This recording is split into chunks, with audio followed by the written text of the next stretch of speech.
طریقے سے آج امریکہ کو ہم سپر پاور مانتے ہیں، اسی طریقے سے پہلے قیصر اور کسریٰ دو حکومتیں ہوا کرتی تھی جو سپر پاور کہلاتی تھی۔ حضرت عمر کے نام سے کانپ جاتے تھے وہ لوگ۔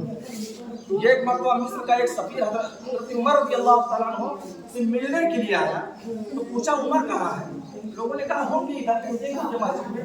وہ بڑا تعجب ہوا کہ یار وہ شخص کے جس کے نام سے قیصر و کسریٰ جیسی حکومتیں کانپتے ہیں وہ پہلے جا کے مسجد میں دیکھ لو۔ مسجد میں گئے تو لوگوں نے کہا دیکھو ادھر کہیں ہے، پتہ کرتے کرتے گئے دیکھے تو ایک باغ میں جو ہے آرام کر رہے ہیں اور مٹی کا ڈھیلا سرہانے رکھے ہوئے ہیں۔ وہ سفیر دیکھ کر کے دنگ رہ گیا، یہ شخص جو اتنے بڑے امپائر کا مالک ہے اور اس کی سادگی دیکھیے کہ جس کے نام سے قیصر و کسریٰ جیسی حکومتیں گھٹنے ٹیک دینے پر مجبور ہوا کرتی ہے، وہ اتنی سادگی کی زندگی گزارتا ہے۔ وہ دیکھنے کے بعد اپنی تلوار اٹھا کر کے قدموں میں رکھ دیتا ہے۔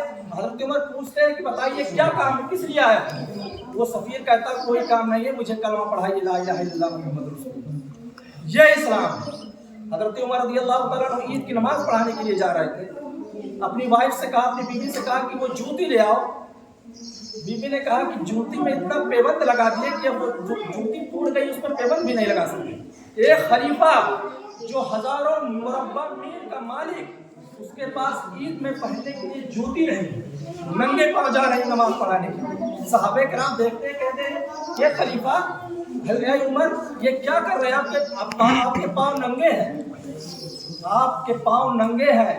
حضرت عمر فرماتے ہیں اس چیز کو غور کیجئے گا۔ حضرت عمر فرماتے ہیں کہ میرے نقش قدم کو مت دیکھیے، اگر میرے کردار میں کوئی نقش ہو تو بتائیے، میرے کردار میں اگر کوئی نقش ہو تو بتائیے۔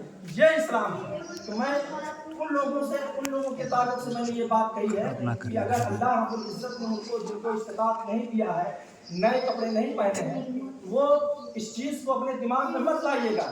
ہمارا خلیفہ، وہ خلیفہ حضرت عمر رضی اللہ تعالیٰ عنہ کا ایک واقعہ جن کے عدل و انصاف کا شہرہ پوری دنیا میں تھا، آج بھی ہے۔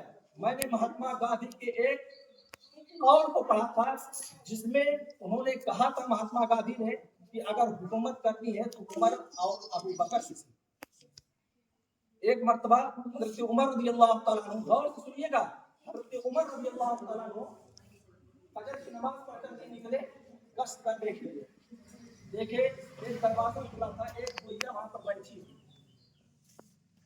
کہ اپنے غلام سے کہا پوچھیے کہ اماں اندر آ جاؤ۔ وہ اجازت لیتے ہوں، کہتے کہ نا کیوں میں اندر آنے دوں؟ کہے بتائیے پریشانی کیا؟ کہا کہ میں بیوہ ہوں، میں 3 دن ہو گیا کھانا نہیں کھایا ہوں، میں بھوکی ہوں اور عمر کو کوئی میرے بارے میں خبر ہی نہیں ہے۔ حضرت عمر رضی اللہ تعالیٰ عنہ دوڑتے ہوئے جاتے ہیں اور سامان اٹھا کے لاتے ہیں۔ اس نے یہ بھی کہا کہ میں 25 دینار کی قرض ہوں، میں مقروض بھی ہوں۔ 25 دینار لے کر آتے ہیں، بڑھیا کو دیتے ہیں اور دینے کے بعد کہتے ہیں اماں ایسا کر کے عمر کو معاف کر دو۔ بڑھیا کہتی ہے میں نہیں معاف کروں گی، کہے کہ نہیں اماں تو معاف کر دو، عمر کو کیا پتا کہ تو بھوکی ہے، تو اتنے دینار کی قرض دے لو پر۔ بوڑھی اماں نے کہا کہ جا کے عمر سے کہہ دو کہ اگر وہ کسی کا خیال نہیں رکھتا تو حکومت کرنا چھوڑ دے، اس پہ نہیں پتا کہ عمر ہی تو کہا نہیں اماں تو معاف کر دے۔ بہت زیادہ اصرار کیا حضرت عمر رضی اللہ تعالیٰ عنہ۔ تو بوڑھی اماں نے کہا کہ جا میں تیری وجہ سے عمر کو معاف کرتی ہوں، میں تیری وجہ سے عمر کو معاف کرتی ہوں۔ یہ بات ہو ہی رہی تھی تو حضرت عمر نے کہا کہ اماں کو اس چیز کو لکھ کر کے مجھے دے دے کہ میں نے عمر کو معاف کیا۔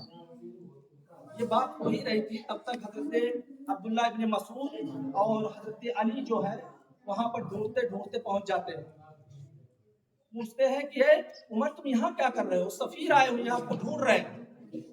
انہوں نے کہا کہ یہ بوڑھی ماں ہے جو 3 دن سے کھانا نہیں کھائی تھی اور 25 دینار کا قرض ہے، میں اس کو اس کا قرض دینے کے لیے آیا، اس کو کھانا کھلایا۔ بڑھیا جب سنتی ہے کہ یہ تو عمر ہی ہے تو کھڑے ہو جاتے، کہیں نہیں منع تو بیٹھ جا، تو بیٹھ جا، تو نے جو وعدہ کیا سگنیچر کرنے کا پہلے تو دستخط کر دے۔ پھر ایک رکا نکالتے ہیں، رکے پہ لکھتے ہیں فلاں بنت فلاں، مجھے حضرت عمر سے شکایت ہے، میں عمر کو معاف کرتی ہوں۔ عمر رضی اللہ تعالیٰ عنہ وہ رکا لکھاتے ہیں، پھر اس بڑھیا سے سگنیچر کرواتے، دستخط کرواتے ہیں۔ پھر حضرت علی سے کہتے ہیں علی تم بھی اس پر دستخط کر دو، اے عبداللہ ابن مسعود تم بھی اس پہ دستخط کر دو۔ دستخط کرنے کے بعد اس پیپر کو لے لیتے ہیں،